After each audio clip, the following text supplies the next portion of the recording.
Hello, everyone. Welcome back to another exciting session in track 2 of NexTech Southeast Asia HR Summit brought to you by ETHRWorld International. This is going to be an in-depth and engaging masterclass on reward strategies for the Millennial Generation by Dr. Fermin Diez, PhD, adjunct faculty at Singapore Management University and Nanyang Business School, and Vivek Iyyani, Millennial Keynote Speaker at Millennial Minds Pte Ltd, Singapore. So what do millennials want in terms of rewards? How can companies rethink their total rewards program to better attract, retain, and motivate millennials? It is no longer a question. The world is transforming rapidly, and the millennials and Gen Zs expect more from organizations today than the previous generations did to stay engaged. And yet, one of the key areas of human resource functions that has not been given enough attention is in compensation and benefits. In this exclusive masterclass, Dr. Fermin and Vivek will dive deep into ways human resource professionals can drive retention and engagement by incorporating new age reward strategies that also appeal to the millennials and Gen Zs. And before I invite our speakers for this masterclass, I would like to share a little more about them. Dr. Fermin has ample experience in HR, including corporate consulting, public service, and academic roles. He's an adjunct faculty at SMU and NTU, where he teaches HR strategy, HR analytics, and remuneration. He has authored several books on the role of HR, the role HR plays in implementing business strategy. Vivek is a professional speaker at Millennial Minds Pte Ltd. He is the author of the book Engaging Millennials and has spoken at organizations like the Brunei government, Schroders, New Skin Enterprise, Great Eastern, and Booking.com. He has been featured by the National Population and Talent Division, NPTD, under the Prime Minister's office in a video of My Singapore Story. And now, without further ado, let me hand over the frame to Dr. Fermin and Vivek to take us through an insightful masterclass. Over to you, Dr. Fermin and Vivek. Thank you, Yasmin. It's a real pleasure for us to be here today, sharing our thinking. As she mentioned, we've written a few books on the topic. And for us, it was quite interesting. We came together because Vivek had asked me to write the introduction and the foreword for his book. And we discovered as we started to converse that we actually were aligned in many things and that our thinking was very useful if we could put it together. How do we put the compensation expertise together with his expertise on what motivates millennials? And so we've come up with this presentation that we have here today for you, and that we hope that you'll find it interesting just as much as we found it really rewarding to put it together. Vivek, maybe you want to say hello. Hi, everyone. So it's really a pleasure to be here as well. And I'm looking forward to sharing a lot of these things that we've put together for you in today's session. So Dr. Fermin, take it away. All right. So what we really want to do is talk about what does it take really to motivate the millennials. But it's an interesting topic, because if you sort of go with the mindset that I need to create something that is just for millennials, you may miss the boat with the rest of your employees and your staff. So really what we're trying to figure out is how do we rethink the way rewards are done so that we can incorporate the millennial generation. And there's a few key characteristics that millennials have that we need to take into account. But I warn you, it requires shifting paradigms. It requires changing mindsets. It requires not just understanding the millennials, which is only half of the equation. It requires understanding what are the things that stop us from doing different things. So let's move on to the first slide. In this particular slide, what you see is different people applying for jobs. And what I want to tell you is that even though we found this in the internet, I have lived through exactly all of these cases at different points in the last few years. For instance, we have this candidate that doesn't want to work from the office. He'd rather work from home the entire time. Weekends are out of the question. And in fact, even working late at night is not really going to work. Another one that basically, after starting working with us for about 3 days, quit. And when I asked her what happened, she said, well, I realized that the commute was longer than I thought it was going to be. So I would really stay only if you pay for a taxi, because otherwise taking the bus and the subway takes over an hour. there's another one that basically said that I'm just not willing to take any job unless I get paid what I was getting paid. I mean, that's fairly common. The next one talks about, and this just happened to me not really too long ago. I tried to hire a senior person to run the HR area of for one of the organizations that we look after, and she basically said, "Oh, but she had already started. I realized that I don't really have a lot of staff." I said, "Well, you know, this is a small organization, a lot smaller than the one you were at." I said, "Oh, but I can't work without staff." And she was probably in her mid-30s, and basically didn't take the job. She walked out on us after about 3 weeks. This other one is an interesting one. She wanted 21 days leave. The company only would give 14 days leave.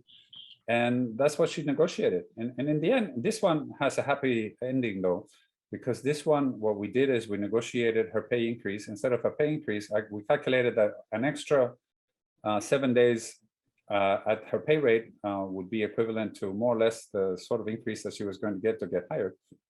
And instead of giving her more pay, what we gave her was more free time. So this one already starts to look at how we break some of the rules that we have and try to accommodate different things. The next one is basically saying, you know, I have a number in mind, and this was a starting one. Huh? This is like fresh out of school, no experience whatsoever. I have a number in mind, and if I don't get that, I don't want to work. And by the way, I don't want a 1 month termination notice during probation. I just want 1 week. So basically, they're sort of coming in saying, my way of the highway, and it's quite interesting to see that that is working. The last one has to do with 13th month, and basically on if they were not going to get a 13th month, then what kind of place was this that wasn't really looking after staff and wasn't looking after engagement, and decided that she wasn't going to take the job. So this is the kind of environment that we're living in the HR world these days. And I'm sure you can recognize some of these characters because you've probably tried to interview some of them or try to hire some of them. Right. So who are the millennial generations? This is the key question that I think may be on your minds as well. Am I a millennial? Am I part of the millennial generation? What about Gen Zs, right? So millennials are the generation that's born between the 1980s and up till 1996. So the Gen Zs will come after that, so 1996 onwards to about 2010.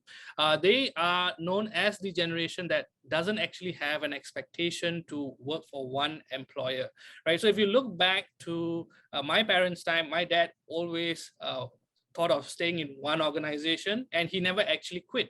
And this reflects the mindset that the baby boomers had when they were entering the workforce, which is to get into a steady job, iron rice bowl, you know, and be in part of organizations that can give you that kind of security, right? So for the millennials, however, they have a different mindset altogether because they've been living in very good times, right? They've been there during the boom, right? So for them, because of their huge generation, because they are the children of the baby boomers. Baby boomers used to be the largest generation, and then now the millennials are the children of the baby boomers. So they have a lot of demographic influence, and because of them now being in the workforce, they have a lot of financial influence. They are voting with their wallet, and you can also see that because they were there during the technological boom, rather, they actually have a lot of tech savviness when it comes to technology.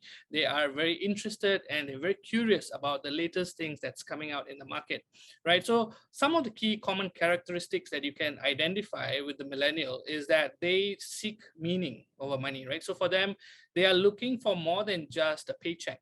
They want to look into how is this going to impact the world? How is my work going to contribute back to the society? So we've seen this term that goes around quite frequently, the Japanese word called ikigai, right? So am I doing what I'm passionate about? Am I doing what my strengths allow me to do?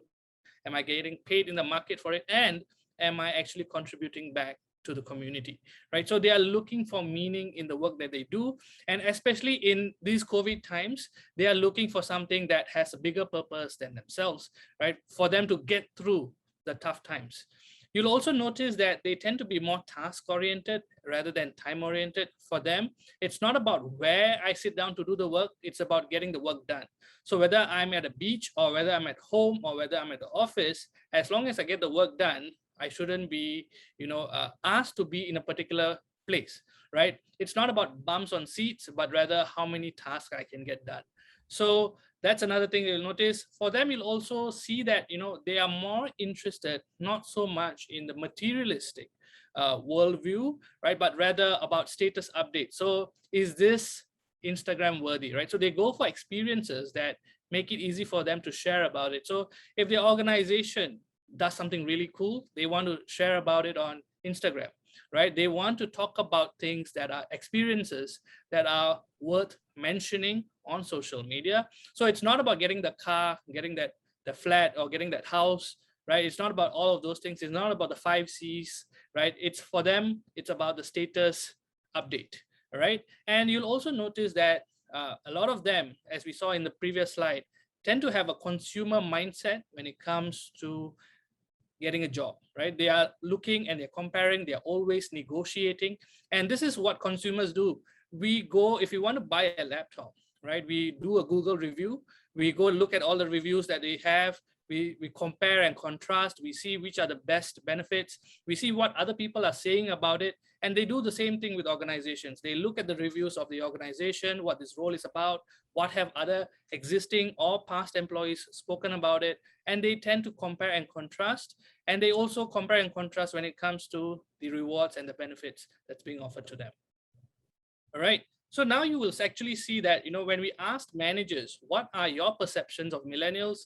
There are some common words that come up, right? And we've done this over and over again. And typically the same words tend to come up, okay? So impatient is one of them, right? Because we have quite often seen that they want to progress at a much faster rate, right? We've seen self-centered, conventional, ambitious, focused, overconfident, expressive, vocal, right? These are some of the words that managers have used to describe the millennial generation because they have interacted with them and they've noticed that there's a distinct difference in the way they have expectations and the managers have expectations. So there's a difference in that space that makes them feel like this person doesn't understand my world of work. And the millennials also feel like this person doesn't understand my world of work, right? So we are seeing that there is a generational gap that is happening in terms of the expectations that both people have, right? So what we've noticed, right, in the current situation is that the reward strategies are not really millennial friendly, right? They are not millennial inclusive. So the first problem is that there's very little has changed, right? It's the same one size fits all approach since the 1990s. We've seen that the second problem is that the current reward strategies do not take into consideration the psychology and the philosophy of the millennial generation. And the third problem that is that it's not really motivating and engaging for the millennial generation who lean into organizations that tend to emulate a startup culture, right? So to further dive into this, Dr. Fermin, over to you. One thing that is true about this millennial generation is that traditional benefits, for instance, seem like an afterthought. They don't quite understand why is it that one size fits all? Why is it that we need to continue to do things the same way it's been done? Why is it that we can't change? Why is it that everybody has to have the same number of leave days? Why is it that everybody needs to have 3 years of salary for life insurance? They don't understand. They don't understand why this works. But it also goes beyond the idea of flex. It goes into really accommodating lifestyle, not just life circumstance, which is the way we normally do flex. So let's have a closer look at it. And if we could move to the next slide, you'll see that one of the things that it's important to have in mind is how well you communicate what you're trying to do. Many companies have a problem. Their flex, even if it is tailored to generations as opposed to just life stages, many people don't even know that it's there. And then the employees don't value it. Programs have a very important characteristic. Because different employees value different things in different ways, the way the communication needs to happen, it needs to be very much tailored to who is going to value what. For instance, if you are going to provide an enhancement to your medical insurance plan, just to give an idea, that enhancement will appeal mostly to people who think they're going to need to visit doctors more often. And those people are going to be mostly people with young children, or people who are beginning to be older in age, or people that just have some chronic circumstance that but not everybody will see it the same way. If you're going to do something that's quite specific that is going to help the millennials improve, it must be very clearly spelled out. You can spend thousands of dollars in trying to refix your plan, and if you don't sell it, you may still not be getting the benefit of it. So let's talk about some ideas that can help you sell it properly. So first one is this idea of pay transparency. Vivek mentioned earlier that millennials have a consumer mindset, and they're used to doing all the research, and they're used to trying to find out how things work. It's quite interesting. I do advise a lot of my both master's students and undergraduate students on finding their first job or finding their next job. And one of the things they all do is they all will find out as much as they can. They will see if there's anybody they know that has been in the company. They will go to Glassdoor. They will look at the job advertisements to see how much the pay is. They will try to see if a friend of a friend is already worked at that company. They will try to find out as much as they can. So by the time you get to make an offer, they know more or less what that offer ought to be. Not only that, because they already have a very clear idea of what the pay is out there, if they feel that you're not being fair, if they feel that you're not doing the right thing, if they feel that because you're being secretive, they cannot trust you, that already puts a dampen on their enthusiasm. Think of it as consumer mindset. The consumer wants to know as much as they can. They want to know what's the rating. They want to know what is the product features. They want to know everything. Particularly, they want to know if I am buying things for the right price. Transparency then becomes an important consideration. Do you share your pay data? I'll give you an example, because this is, I told you at the beginning that it will require a change of mindset. I'll give you an example. One of the things I do in the sector that I work on is I actually share my salary guidelines on the internet, no, not on the intranet, in the internet.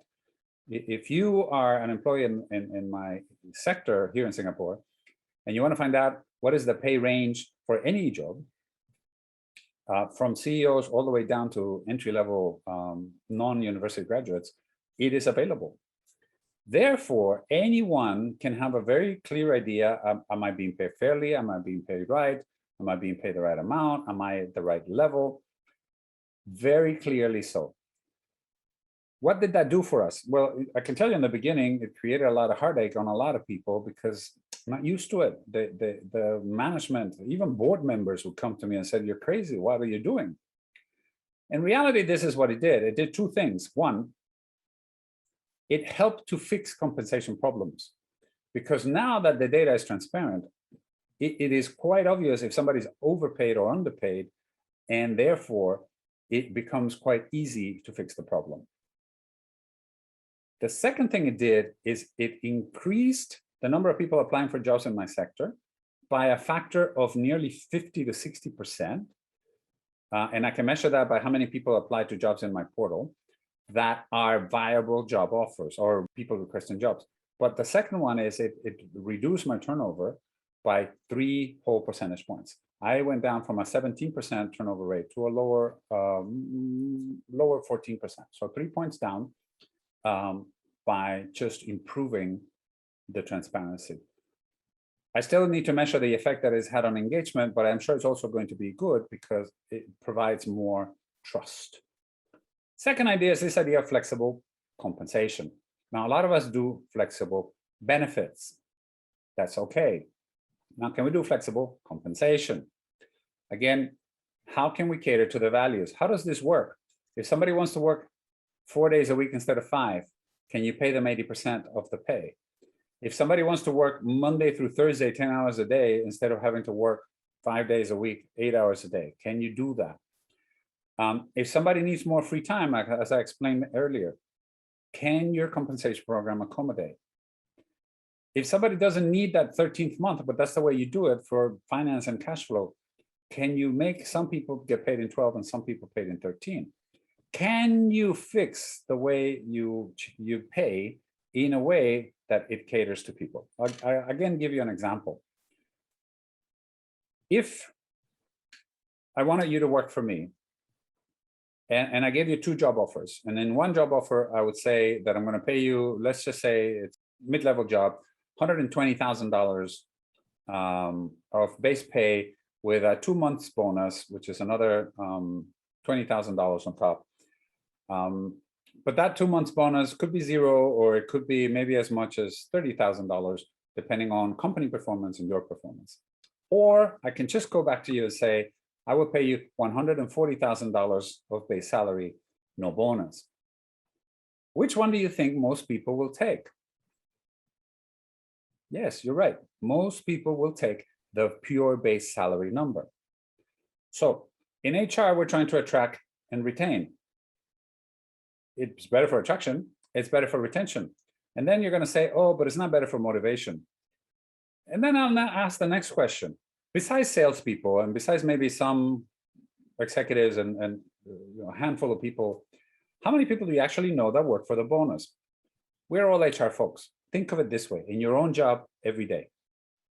How many times have you actually thought, oh, I am going to do this because it's going to increase my bonus at the end of the year? Likely not very often.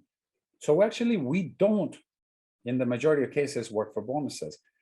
And we also know that we would probably work just as much to keep the job. That's what Netflix does. What Netflix does is basically, I will pay you, they say, top dollar. But if you don't perform at top level, then you don't get to keep the job. So the motivation is not, can I make more money? The motivation is, I don't want to lose my job. You may not totally get this because we're so used to the idea of pay for performance, but every psychological book will tell you that the threat of something bad is a bigger motivator than the promise of something good. So it works in a way that says we can actually achieve all of our HR objectives of attract, retain, and motivate by paying differently. And what it is, flexible compensation just means maybe some people are okay with a bonus and they will work for that bonus. Some people are motivated like that. Maybe 20, 30% of the population is like that. And the rest of the people, maybe not. Can you pay people differently? We can. We have the tools, we have the means, we have the software. It's doable. It's a mindset issue. Creative rewards and benefits. Unlimited annual leave is something that you've already seen some companies do. Netflix, case in point. Sabbaticals, that you can take time off. We actually offer sabbaticals. Up to 3 months, no questions asked. Just go, take sabbatical, come back. You can do whatever you want. Different type of health programs, particularly now mental health and wellness. One of the interesting ones that I really like, and Vivek can tell you a bit more about it, because as an example that he experienced, is this matchmaking service. Because they know that people are working so hard and they're spending so much time inside the office that they help you with matchmaking to make sure that you also have a social life outside of the work life. That's interesting. One aspect, though, that's quite important is that any model you can come up with cannot just be for millennials. It has to be models that are broad enough that it encompasses everybody, including millennials. So don't fall into the trap of thinking that I need to create a pay program just for millennials. What you need to create is a pay program for everybody that also addresses millennials. Yeah, thank you, Fermin. So just to give you a quick elaboration on the creative rewards and benefits that you can look into, there are so many different things that's out there that if we just take an effort to look for it, we'll be able to see the different things that we can actually implement in the organization. So like Fermin mentioned, right, the matchmaking services is something that Alibaba does because they feel that all their employees spend so much time in the organization that maybe they don't have the time to actually go out and find someone, a potential partner, right, to date. So what they actually do is they have a blue star and a pink star for every single employee, and they pin it, right, on their public board, and then they do the matchmaking services. It is even rumored that, you know, back then Jack Ma used to come down for any of those marriages that happened for both employees to be the one who, you know, he's there, he gives his presents and his blessings for all weddings that happens between the employees.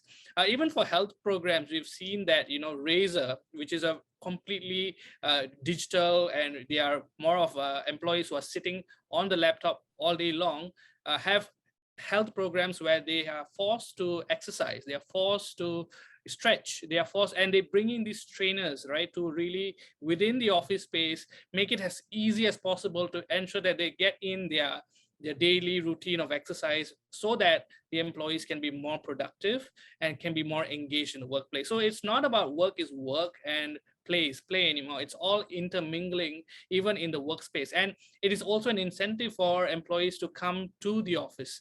All right. Another thing we've noticed is in terms of sabbaticals and unlimited annual leave, there are so many organizations that are providing it, and they even use this for retention purposes. For example, if you want to be able to get that unlimited annual leave, you have to show some commitment of being in this company for at least X number of years, right? So then you unlock these new rewards and benefits along the way, right? So these are some of the things that you can also consider for your organization that is new, and it will excite and incentivize the millennial generations as well.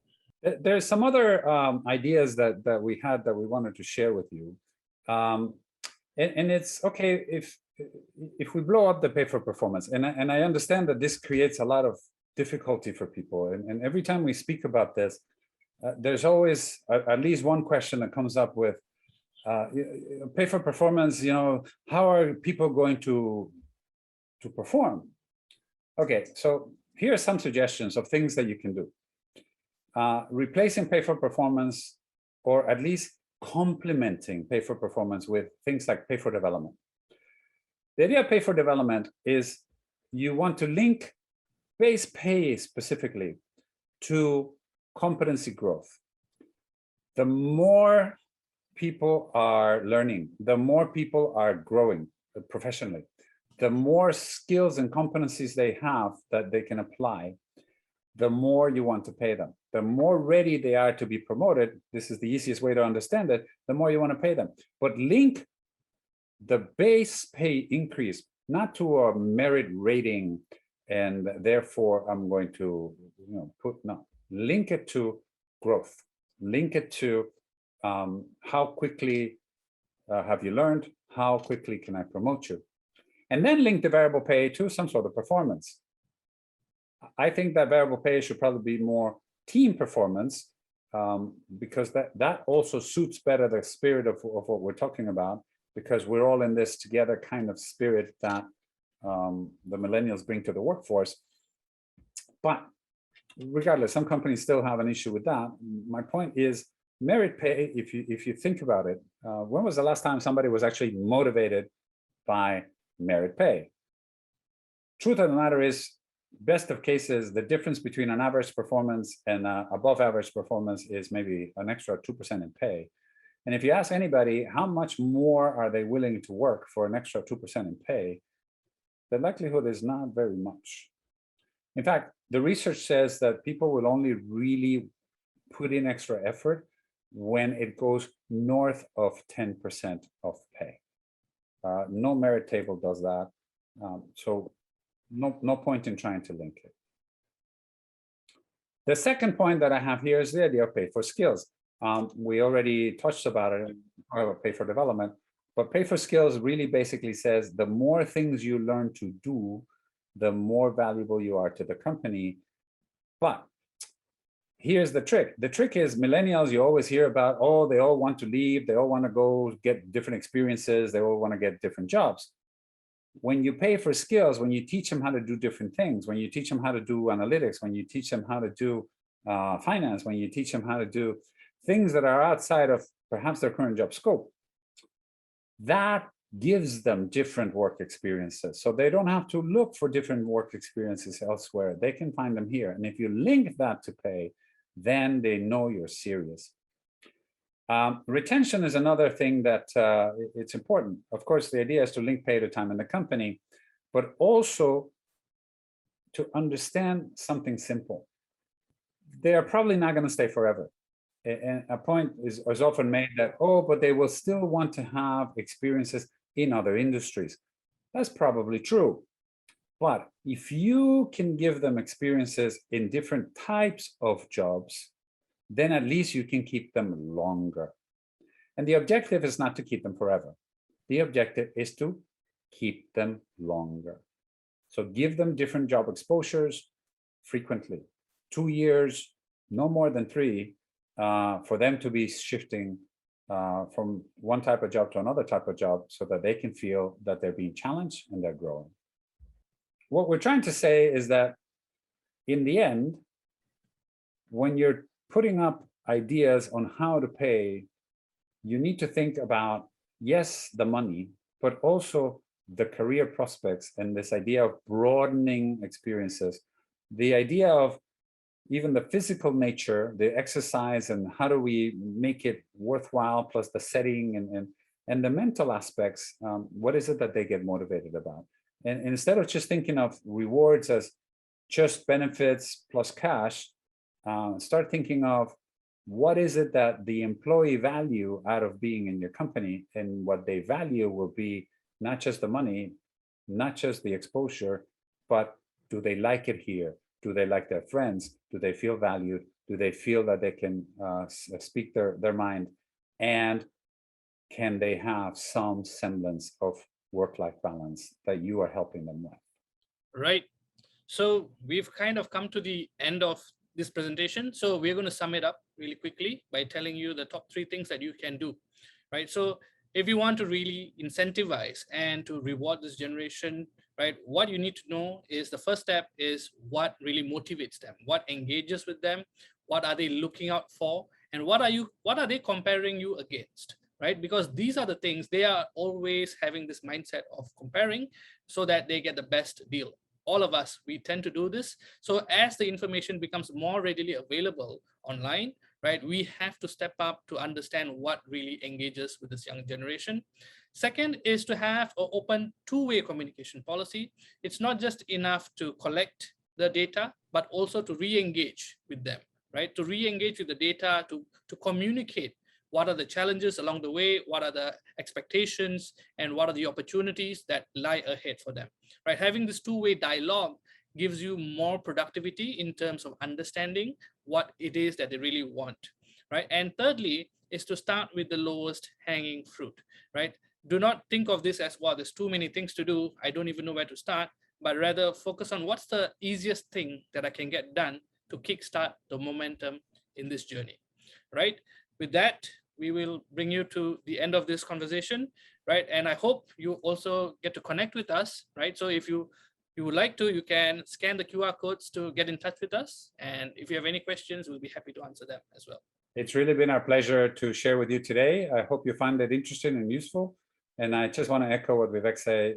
If you have anything that you think we can be of help, please scan the QR code, connect with us on LinkedIn, and we'll be happy to answer your questions. Yasmin, over to you. Thank you. Thank you so much, Dr. Fermin and Vivek, for such an engaging masterclass. I'm sure our audience is going back today with a lot of learning about what it takes to motivate millennials and why the traditional ways will not work. What they need is a transparent, flexible, and creative reward strategy.